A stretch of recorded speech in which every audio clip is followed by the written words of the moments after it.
I'm glad it happened because now Damian Priest and Rhea Ripley against Liv Morgan and Dominik. Wow, that's going to be tremendous if and when that happens. Yeah, that's money right there. Let's talk about the new generation. Dirty Dominik. Oh boy. He kicked mommy to the curb the other day by causing her to lose focus and allowing the women's champion Liv Morgan to retain her championship.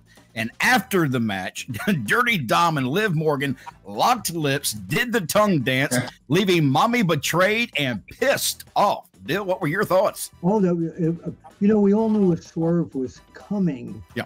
But we didn't really know what was going to happen. There was so much swerve in the whole Judgment Day situation. The Judgment Day is exploding, but it's now brought Damian Priest and Rhea Ripley together in a unit, in a unison, together now. That's going to be one of the hottest things ever in WWE, with Damian Priest losing the world title to Gunther because of Finn Balor's interference there.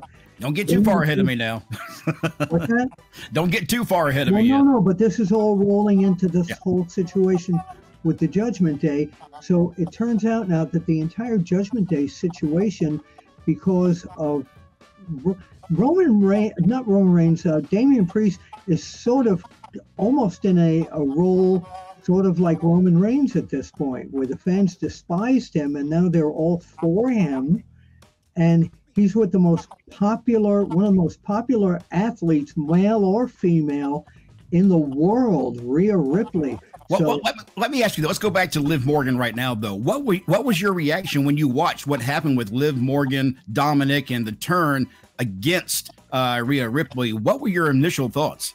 My initial thoughts were I knew something like that was going to happen. I mean, I think a lot of the fans knew it was going to happen, and they really, I want to show you something here, they really wanted it to happen.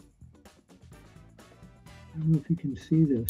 I saw you post that to social media. That is Liv Morgan and Bill Apter. And so what do you want me to say about Liv Morgan? I can't, by the way, she is, and I think Teddy's met her, she's drop dead gorgeous in person. But I said she's drop dead gorgeous in person. Oh, I've seen her before. Yeah, you're exactly right. And she's now signed with a major agency, but getting back, entertainment agency, but getting back to what you said, it didn't surprise me. I'm glad it happened because now Damian Priest and Rhea Ripley against Liv Morgan and Dominik. Wow, that's going to be tremendous if and when that happens. Yeah, that's money right there. Sure is. Yes, Teddy, when you saw that go down, what did you think especially Liv and Dominik? I mean, when it was over with, they didn't hold back. I mean, they went full character on this. Well, that's how it's got to be now. You know what I mean? It's a movie, okay? When you watch the movies, they go go all out. So, I was like jealous. I said, I'm glad Bill, kind of brought that up at the end there about turning this into, a tag, Liv and Dominique against Damian and Rhea Ripley. I think that's going to be outstanding, man. That's money right there. But I'm really interested in I want to watch how Liv and Dominique come together. They just did the kiss. But now I need to see the togetherness. I need to see, what's really going on here. So I want to watch for that, and then we'll kind of know, which way they're going. What you're referring to, could this have been the kiss of death? That's exactly right.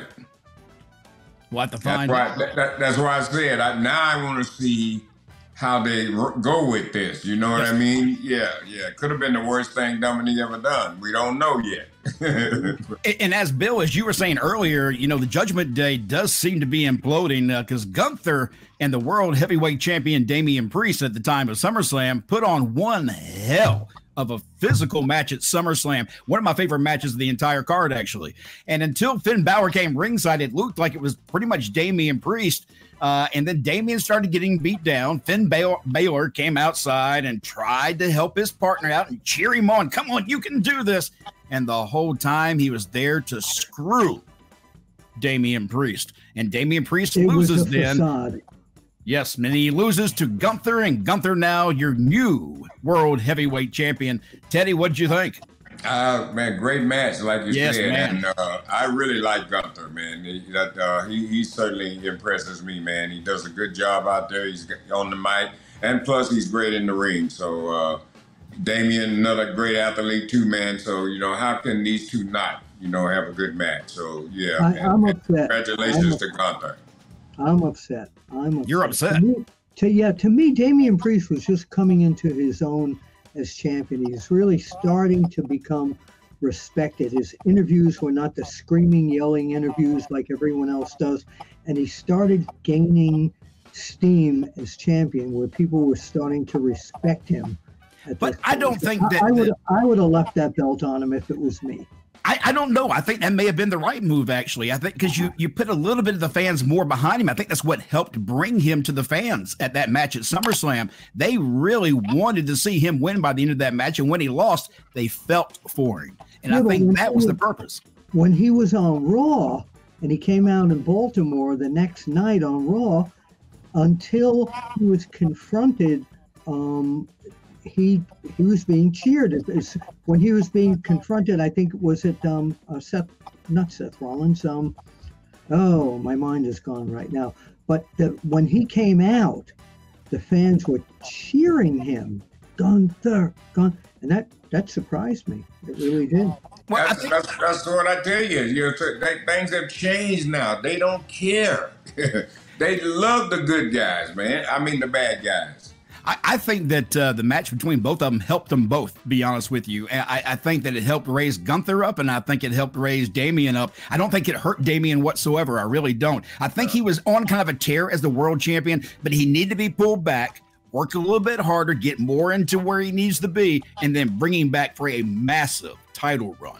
I think that's in the future for him because he's actually, to me, next to Roman Reigns, and they are very similar in style. I mean, sometimes when I watch Damian, I feel like I'm watching Roman Reigns and vice versa. So I think that down the line, those two head-to-head, I would love to see. That's another one of those matches down the line I want to see. Check out BrainBuster, the daily quiz that tests your WWE knowledge with winning streaks, stats, and more. It's time to see if you're up for the challenge. Teddy Long's girlfriend over in WWE, congratulations to her because Nia Jax beat Bayley, squashed Bayley in the ring for the women's championship. Teddy, I know you had to be a happy daddy. Oh, well, I was. I went and got in this little room by myself and I celebrated. I'm not even sure what that means. Whoa. You did not invite your doggie with you? No. Worse now. No, this is a private affair. I know you take your dog every place in the house. So. Yeah, but you can't take him everywhere. No, he might sniff in the wrong place. There's a thing called off limits. Bill, what did you think when you saw the squashing of Bayley? I expected it. Yeah, and you even called for it before. We had talked about this before, and you had called for that to happen. I was actually surprised that Nia did win. But, I think that there needs to be a point where Nia becomes a part of that bloodline story somewhere, don't you, Teddy? Well, yeah, in a way not. They're going to have to get real deep, to bring her in. And I think what they're still missing, too, is Rikishi. Yes, I still haven't figured that out. I don't know why we have not seen Rikishi. I think they got to real get deeper into the family. Maybe if they did something with Rikishi and somebody else, then that would bring her in. But right now, I just don't see them doing that. Maybe Rikishi, if they decided to bring him in, they're holding him off for the new bloodline. Roman, well, that's you never possible. know. Jimmy Uso, Daddy, Rikishi. By the way, we hope speedy recovery for Jacob Fatu, who appears to have broke his ankle and be out for months now, and which is a shame because he brought a lot of energy to the show. He was one of my favorite members of the Bloodline as of late. He's just fun to watch. He's absolutely incredible. You know what they need to do at this point? Yes. What the company needs to do is the old Freebirds rule, that any of the Freebirds could defend the title. It doesn't have to just be Hayes and Roberts. It could be Hayes and Gordy. It could be Roberts and Gordy. This would be great that somebody, one of the other Bloodline members, could just replace him. And then when he comes back, come back, if they still have the title, I think that would be great. The fans would boo the heck out of that thing. They would be so upset. So go ahead and do it.